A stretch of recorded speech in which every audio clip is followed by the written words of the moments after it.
Je voudrais que quelqu'un comprenne ceci aujourd'hui, c'est que parfois tes difficultés sont moins dues au fait que l'ennemi soit contre toi. Et qu'elles sont plus dues au fait que Dieu veut te montrer à quoi ressemble la vie lorsqu'il est de ton côté. Parfois, Dieu veut juste que les yeux de ses filles puissent finalement s'ouvrir pour qu'une fois qu'il se présente, qu'elles soient assez sensibles pour le voir. Il y a des années de cela, mon garçon était encore petit.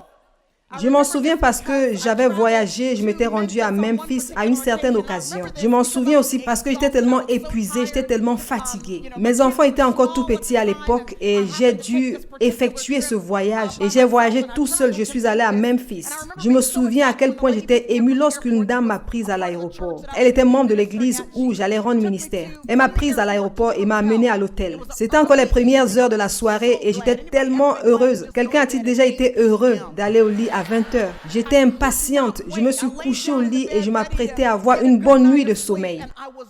Et j'ai été réveillée subitement entre 2 heures et 3 heures du matin. Parce qu'il y a un train qui passait juste à côté de la fenêtre de notre hôtel.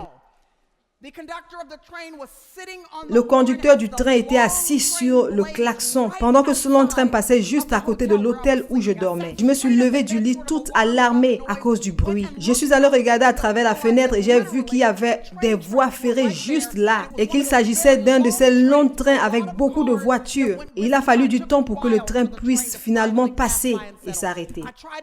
J'ai essayé de mon mieux de me rendormir.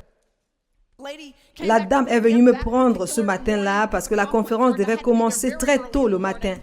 Alors, il était environ 6h30 et il fallait que je m'apprête et que je m'habille et que je sois prêt pour qu'elle vienne me chercher à 7h15. Je me suis assise dans la voiture, je ne lui ai rien dit, c'était pas un problème, nous avons eu une bonne conférence. Je suis retournée dormir cette nuit-là, pensant bien sûr que la nuit précédente n'était qu'un hasard et que ce train n'allait plus revenir. Je suis allée me coucher entre 20h30 et 21h, pensant que j'allais avoir une nuit complète de sommeil. Mais à 3h, vous l'avez bien deviné, ce train est passé à nouveau juste à côté de la fenêtre. Je me suis levée du lit ne croyant pas que cela m'arrivait encore. Je n'ai même pas pu me rendormir cette nuit-là. J'étais impatiente que cette bonne dame vienne me chercher le matin. Je me suis assise dans la voiture et je lui ai dit, donc, hey!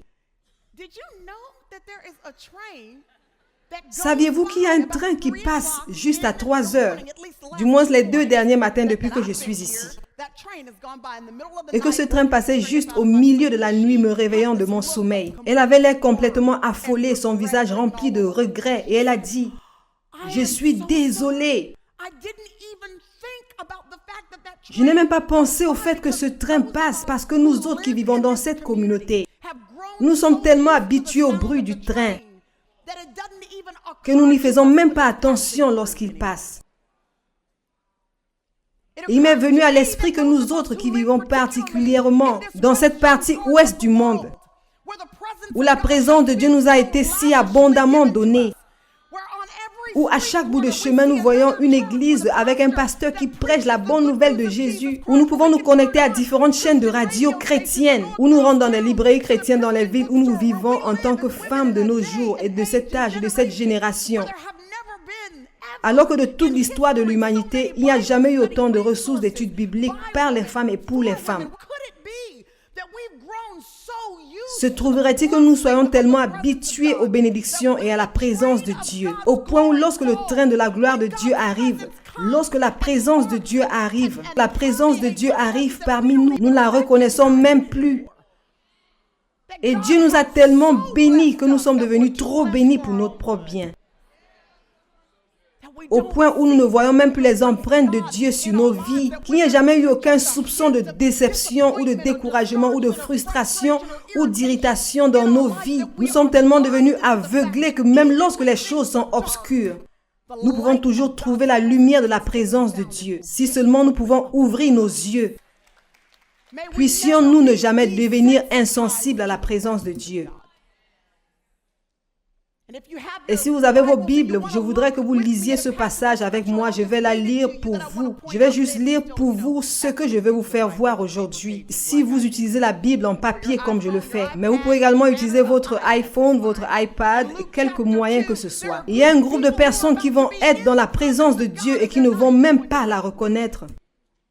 Je vais vous dire, pendant que vous ouvrez vos Bibles à Luc chapitre 2, que l'auteur Luc a écrit cet évangile lorsqu'il enregistrait ces paroles. Il voulait littéralement nous montrer comment avoir une rencontre avec Jésus, de ne pas le rater lorsque sa présence est proche. Et en passant, c'est notre but en tant que croyants. C'est la raison pour laquelle il est mort à la croix du Calvaire. Pour que nous ne puissions pas seulement avoir des informations sur lui, mais pour que nous ayons une rencontre avec lui. Nous ne sommes pas seulement censés le lire dans l'Ancien Testament pour voir comment il a divisé la mer Rouge, comment il a fait tomber les murs de Jéricho, ou alors lorsqu'il a rencontré un homme appelé Moïse sous forme de buisson ardent, ou celui qui s'est présenté comme l'ange l'Éternel dans le pressoir, pendant que Gédéon le timide et le peureux pressait le vin, ou plutôt pendant qu'il battait le mil dans ce pressoir. Nous ne sommes pas seulement supposés lire au sujet des autres qui ont eu une rencontre avec Jésus. Nous ne sommes pas seulement censés voir et applaudir les témoignages des autres, mais ces témoignages sont censés nous encourager à nous rendre compte que si les personnes aussi ordinaires que celles-là peuvent avoir une rencontre avec lui, alors nous pouvons également le faire. Et Luc vient écrire histoire après histoire dans l'évangile pour nous montrer que nous pouvons avoir une rencontre avec Jésus. Ces personnes à qui il écrit et sur lesquelles il écrit, c'était une époque de dégradation nationale.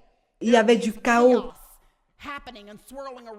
moralement et socialement. Et vous et moi pouvons nous identifier à leur situation parce qu'ils n'étaient pas seulement dans une période de décadence nationale. Nous aussi, nous y sommes. Notre pays vit une telle dégradation et un tel déclin moral que nous n'ayons jamais expérimenté auparavant. Plus Dieu est marginalisé et segmenté à la périphérie de la société, pire les choses seront.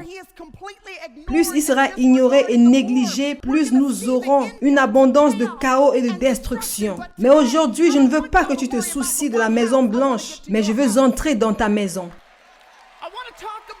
Je veux parler de la dégradation qui est en train de se produire maintenant juste sous le toit de ta maison. Luc n'écrivait pas seulement aux gens de cette époque, mais aujourd'hui, il s'adresse aux personnes qui ont besoin d'un sauveur. Des personnes qui sont en attente d'un héros qui va venir les sauver de leur situation désespérée et de leurs circonstances. Luc leur écrivait à cette époque par le Saint-Esprit et il nous écrit aussi aujourd'hui. Pour ceux d'entre vous qui connaissent un déclin dans un certain domaine de vos vies, nous avons ce besoin de voir le Sauveur se manifester pour que nous ne le connaissions pas seulement de loin, l'applaudissant à travers les témoignages des autres.